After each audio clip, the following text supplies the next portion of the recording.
আসসালামু আলাইকুম everyone, welcome back to my channel. আজকে তৈরি করে দেখাবো চিকেন জালি কাবাব। খুব সহজভাবে সিম্পল কিছু ইনগ্রেডিয়েন্টস দিয়েই আজকে তৈরি করে দেখাবো। একদম রেস্টুরেন্ট স্টাইলের হবে। আশা করি আজকের রেসিপি আপনাদের কাছে ভালো লাগবে। আমি আজকে তৈরি করেছি চিকেন দিয়ে, আপনারা চাইলে এটা গরুর মাংসের কিমা দিয়েও তৈরি করতে পারেন। তাহলে চলুন কথা না বাড়িয়ে দেখে নিই কীভাবে তৈরি করতে হয়। জালি কাবাব তৈরি করার জন্য আমি প্রথমে নিয়ে নিচ্ছি 1 কাপ পরিমাণ চিকেন কিমা। বেশি ম্যাশ করিনি, একটু গোটা গোটা রেখেছি, এতে খেতে খুব ভালো লাগে। এখন দিয়ে দিচ্ছি পেঁয়াজ কুচি 1/2 কাপ, একদম ছোট ছোট করে কুচি করে নিয়েছি। আর দিয়ে দিলাম 2 টেবিল চামচ কাঁচামরিচ, 3 টেবিল চামচ পরিমাণ ধনিয়া পাতা, 1 চা চামচ আদা রসুন বাটা, 1/2 চা চামচ লাল মরিচের গুঁড়ো, 1/2 চা চামচ ধনিয়া গুঁড়ো, আর 1/2 চা চামচ দিয়ে দিচ্ছি আমি গরম মশলা গুঁড়ো, আর 1/2 চা চামচ ভাজা জিরার গুঁড়া। এখন আমি ব্যবহার করছি একটা ডিম। ডিমটা রুম টেম্পারেচারে রয়েছে। এখন দিয়ে দিচ্ছি 1 টেবিল চামচ হট টমেটো ক্যাচাপ, একদম ঝাল যেই টমেটো ক্যাচাপটা আছে সেটা নিয়েছি। আরও লাগছে 2টা পাউরুটি স্লাইস।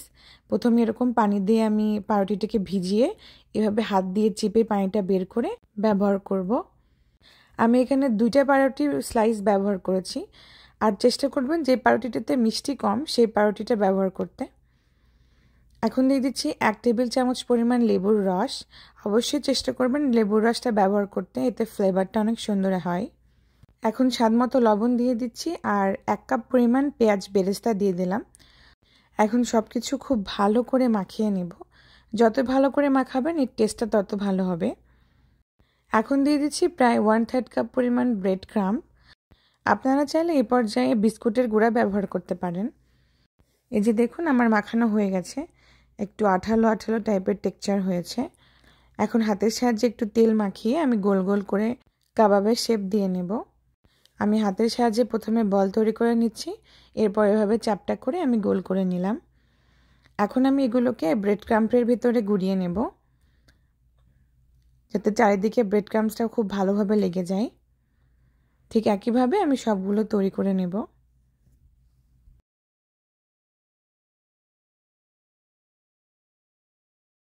আমার সবগুলো কাবাব তৈরি করা শেষ। এখন চলে যাব ভাজতে। ভাজার জন্য আমি একটি বাটিতে নিয়ে নিচ্ছি 2টা ডিম। ডিমটাকে আমি খুব ভালো করে ফেটিয়ে নিচ্ছি। এখন একটা একটা করে কাবাব আমি ডিমের মধ্যে দিয়ে ভালো করে কোট করে নেব। এভাবে কোট করে আর রাখা যাবে না, সরাসরি ভাজতে চলে যেতে হবে। এর জন্য আগে থেকে আমি তেল গরম করতে দিয়েছিলাম। আমি ডুবো তেলের এভাবে ভেজে নেব। তেলটা অবশ্যই ভালো মতো গরম করে নেবেন, তাহলে এরকম জালিযুক্ত হবে, ডিমটা ভালো মতো ফ্লাফি হয়ে যাবে।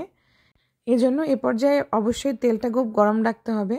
আর কাবাবগুলো দেওয়ার পর চুলার আঁচটা মিডিয়ামে রেখে প্রায় 6 থেকে 7 মিনিট মতো ভেজে নেব। যেহেতু এটা কিমা, এজন্য খুব তাড়াতাড়ি সেদ্ধ হয়ে যাবে আর কাঁচা থাকার কোনো ভয় নেই। এখন উল্টে পাল্টে আমি গোল্ডেন কালার হয়ে আসা পর্যন্ত ভেজে নেব। আমি এখানে প্রায় 7-8টা মতো ভেজে নিয়েছিলাম। আর অবশিষ্ট কাবাবগুলো আমি এরকম একটা জিপলক ব্যাগের মধ্যে ঢুকিয়ে আমি ডিপ ফ্রিজে সংরক্ষণ করব।